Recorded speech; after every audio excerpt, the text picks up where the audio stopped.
All right, everybody, we are back working on more text structure. This time we are working on descriptive. So I have right here in front of me my reading notebook.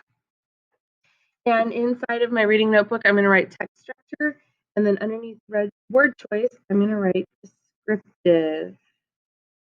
That is going to be our first official text structure.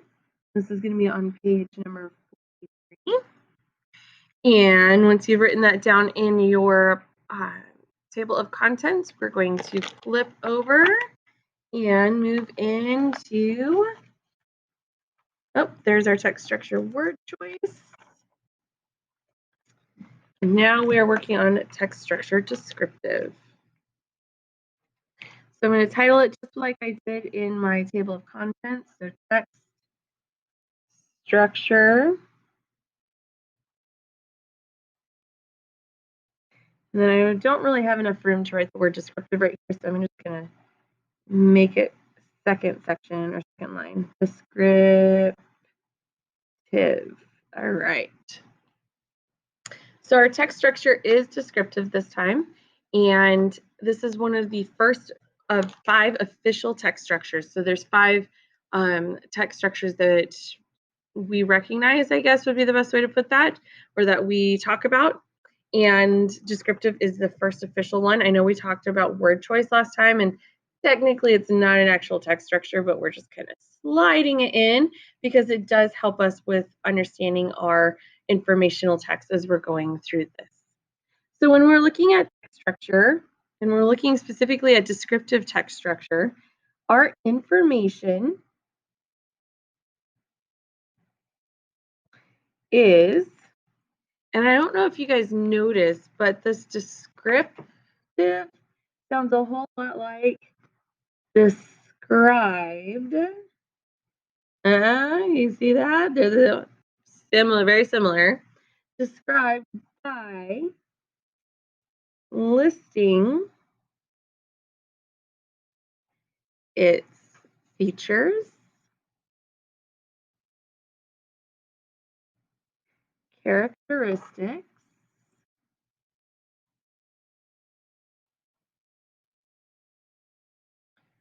or examples.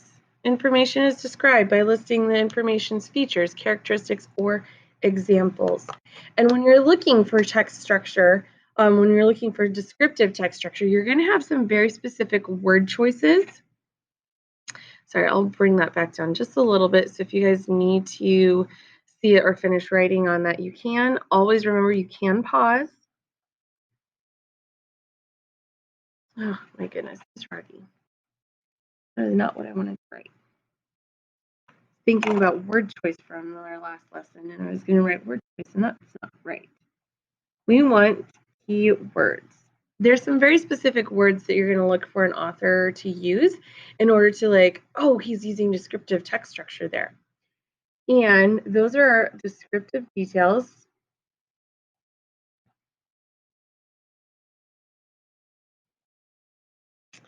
Those include descriptive adjectives.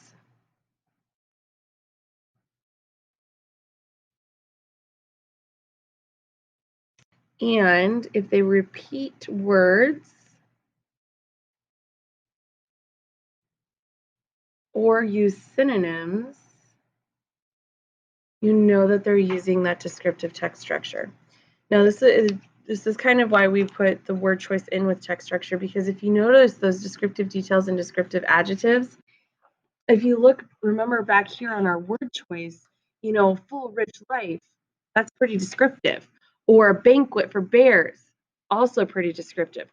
So these are all different ways to describe using the author's word choice to help us with this descriptive text structure.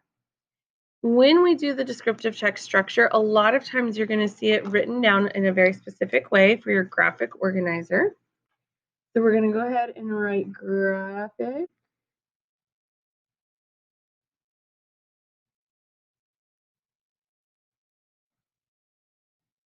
organizer right here.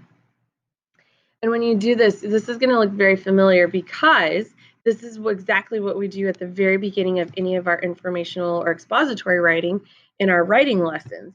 Basically, what we're going to look at is a giant bubble map. And I'm going to have a center circle, and then I'm going to end up with 5 circles off of the center one.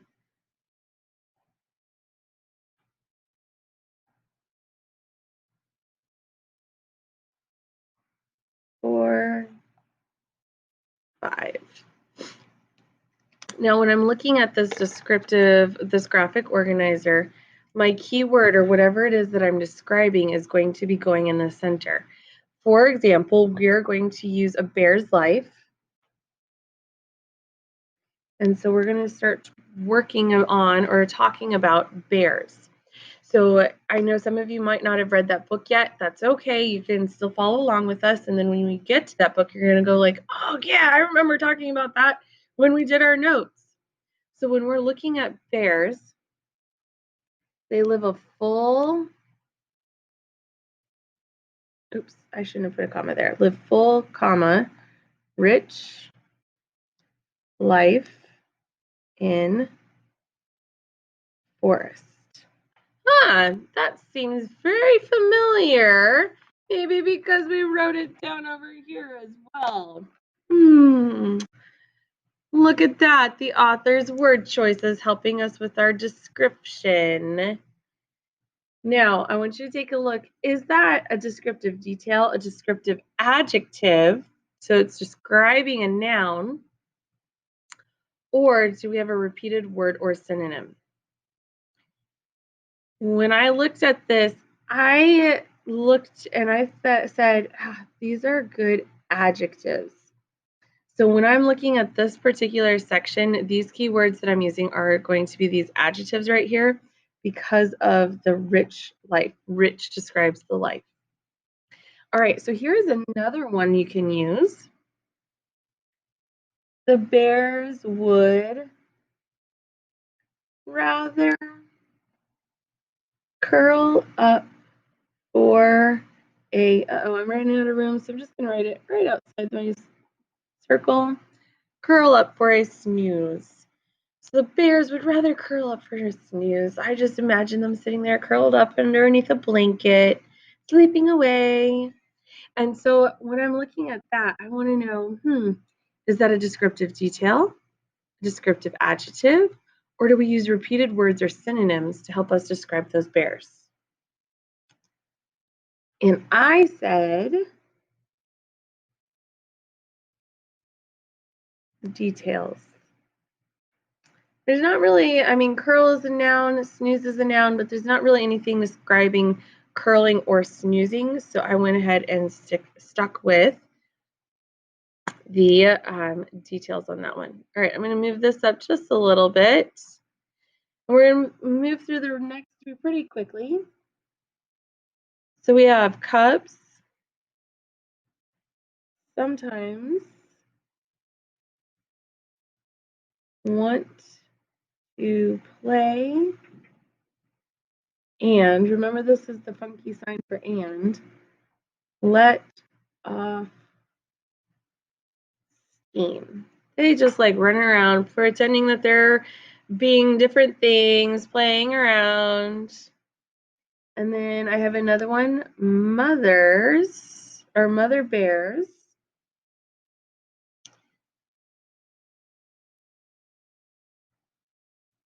teach cubs what is dangerous and safe. I'm not doing a very good job of saying in my circles for this one. And then this one is the beach can be a banquet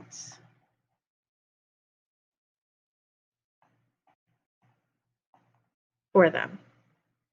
All right, so what am I looking at? I have an adjective here, I have details. So do you think cubs sometimes want to play and let off steam is a detail, an adjective, a repeated word, or synonym? Which one do you think mother bears teach cubs is dangerous and safe is? And which one do you think a beach can be a banquet for them is? There's one of each left. I said that the cubs This one would be details.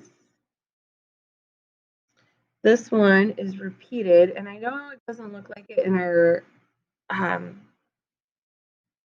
bubble map here, but when you read through the book, they repeat that often, that the mother bears are teaching their cubs. And, oh, there go my lights. This last one is going to be about the details. Okay, make sure that you have all of this written down, pause if you need to, and be ready to discuss this when you next see your teacher.